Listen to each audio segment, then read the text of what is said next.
আসসালামু আলাইকুম।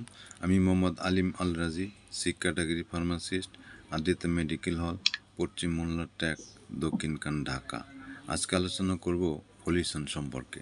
ফলিসন কি?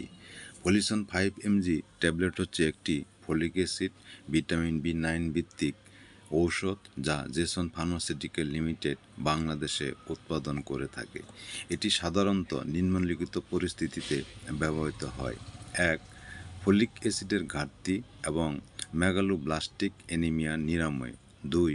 গর্ভাবস্থায় এবং শিশুকালে পুষ্টিহীনমূলক অ্যানিমিয়া নিরাময়। 3. গর্ভাবস্থায় নিরোধক প্রতিরোধে। কার্যপ্রণালী ও ফার্মাকোলজিক্যাল ভূমিকা। ফলিসন অকার্যকর অবস্থায় থাকে, তবে ডাইহাইড্রোফোলেট রিডাক্টেস এনজাইমের মাধ্যমে এটি টেট্রাহাইড্রোফ্লোরিক অ্যাসিড ও মেথাল টেট্রাহাইড্রোফোলেটে রূপান্তরিত হয়। এই সক্রিয় ফর্মগুলো রক্তের লাল কণিকা গঠনে সহায়ক। পিউরিন থাইমাইডেলেট সৃষ্টিতে পানি যোগায়।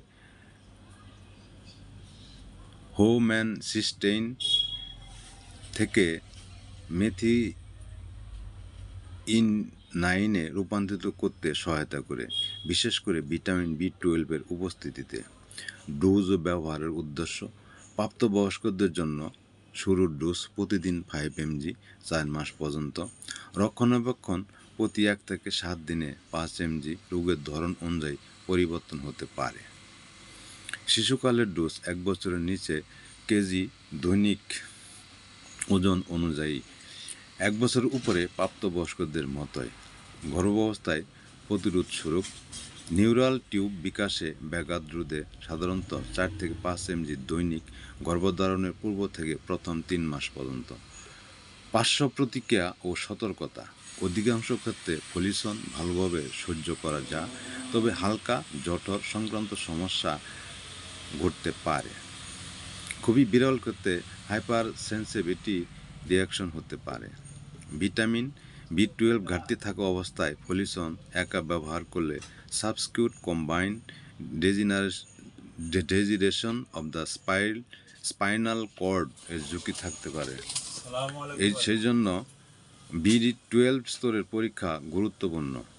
ফোলেট নির্ভর ক্যান্সার রোগে সাবধানতার সঙ্গে ব্যবহার করা উচিত। দীর্ঘমেয়াদী ব্যবহারে B12 পর্যবেক্ষণ প্রয়োজন। স্বাস্থ্য সংক্রান্ত যে কোনো প্রয়োজন একজন পেশাদার চিকিৎসকের পরামর্শ নেওয়া শ্রেয়, বিশেষ করে গর্ভাবস্থার ক্ষেত্রে এবং দীর্ঘমেয়াদী ব্যবহারে। সকলকে ধন্যবাদ। আসসালামু আলাইকুম।